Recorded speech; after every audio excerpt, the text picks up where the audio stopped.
Seneca had a net worth of 300 million sesterces, yet he called money a dangerous master. He owned vineyards, villas, and slaves by the thousand. He dined with emperors. He moved markets with a single letter.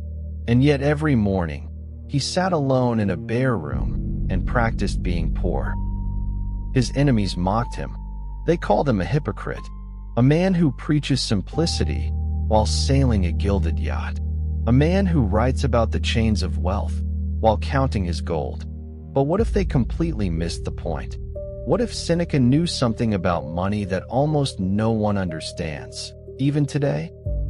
Stay with me, because the answer changes how you earn, how you spend, and most importantly, how you sleep at night. This is the Stoic philosophy of money, and it was written 2,000 years ago for exactly the life you are living right now. Lucius Annaeus Seneca was born around 4 BC in Córdoba, Spain. He rose to become the most powerful advisor in the Roman Empire, the man behind Emperor Nero. For decades, he accumulated influence, money, and enemies in equal measure. He wrote 124 letters about how to live. He built a philosophy of wealth that no business school has ever taught. Here is the problem most people face today. They earn more and feel poorer. They upgrade everything and feel emptier. They check their portfolio every morning, and it still does not bring peace. Seneca watched this exact pattern destroy the richest men in Rome, and he wrote about it with a surgeon's precision. The central question Seneca asked was this: is money serving you, or are you serving money? That question sounds simple, but most people, if they answered honestly, would feel a cold recognition. Let us find out what he discovered and why his answer still stands. Seneca's first great insight: there is nothing wrong with having money. The Stoics were not ascetics. They did not worship poverty. They did not believe suffering was noble. What Seneca insisted on was a very precise distinction. You may own things, but things must not own you. He wrote, "It is not the man who has little, but the man who craves more, who is poor." This is where Seneca surprised everyone, including his critics. Every month, he would choose a few days. He would eat only bread and water. He would wear plain clothing. He would sleep on a thin mat, not because he had to, because he wanted to test himself. He called it voluntary discomfort. And the question he asked himself was brutal. If I lost everything tomorrow, would I still be all right? The answer, every single time, was yes. And that yes changed everything. Because when you know you can survive without something, you stop being afraid of losing it. And the moment you stop being afraid of losing wealth, you are finally free to use it well. But Seneca's biggest insight was still ahead. It had to do with time, not money.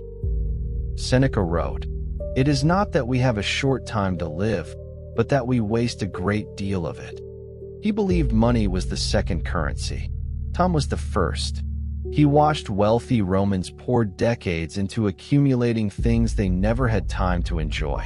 He watched them trade their mornings for meetings, their evenings for obligations, their years for status. And he said this was the real poverty. Invisible, respectable, and almost universal. At the height of his power, Seneca was accused of treason. He was exiled to Corsica for 8 years. He lost most of his wealth. His influence vanished. His name was erased from polite society. And what did he discover in exile? He discovered that the life he truly wanted required almost nothing. He wrote some of his greatest essays on that bare island. Not in Rome, not surrounded by servants. Alone, with a stone, a candle, and his thoughts. Then he was recalled to Rome, made tutor to the young Nero, and given back everything: power, wealth, access. Here is where the story becomes dangerous. Because Seneca chose to stay. He accepted the gold. He accepted the villas. He accepted the influence. And his critics never let him forget it. They said, "You preach freedom, but you chose the cage." But Seneca had an answer, and it is the most important thing he ever wrote. Seneca wrote, "I keep wealth in my hands, not in my soul." He was not attached to the gold. He was not afraid of losing it again. He had already lost it and survived. What he was doing was using wealth as a tool for the only thing that mattered to him: time, study, writing, the slow, deep work of understanding how to live. He was not working for money. Money was working for him. Seneca identified one enemy above all others. Not poverty, not bad luck, not market crashes. The enemy was comparison. He watched men in Rome who had everything and still suffered because their neighbor had slightly more. A bigger atrium, a faster horse, a more famous name. He called this the restless sickness. And 2,000 years later, we gave it a new name. We called it social media, but the disease is identical. In 65 AD, Nero ordered Seneca to die, accused of conspiracy, given the choice of his own death. Seneca chose a vein opened in a warm bath. His wife insisted on dying beside him. He spent his final hours dictating notes to his scribes, writing about courage, about freedom, about the good life. He died with the same calm he had practiced every morning for 40 years. He died the way he had lived, without grasping. And here is what this means for you this morning. Seneca is not asking you to sell everything. He is not asking you to move to Corsica. He is asking you one question. If you woke up tomorrow with half of what you have now, would your life still have meaning? If the answer is yes, you are already free. If the answer is no, then you are not rich. You are owned. Here is the one exercise Seneca gave his students. Choose one day this week. Eat simply. Spend nothing you do not need. Skip one comfort you take for granted. Not to punish yourself, not to prove something to others, but to ask yourself quietly, how much of what I spend money on am I actually afraid to be without? The answer will teach you more about your relationship with wealth than any book ever could. The second lesson is this: money is not the goal. Money is the tool that buys back your time. Every time you spend money on something that does not return time, freedom, or depth to your life, ask whether Seneca would recognize that trait. He would not chase a bigger house if it meant 10 more years of servitude. He would choose the smaller house, the longer morning, the quiet hour with a book. That is not poverty. That is precision. And the third lesson, perhaps the hardest: stop counting other people's money. Every hour you spend measuring your life against someone else's highlight reel is an hour you have surrendered to the restless sickness. Seneca's cure was radical. He stopped looking outward entirely. He measured himself only against one question: am I closer today to the person I want to be?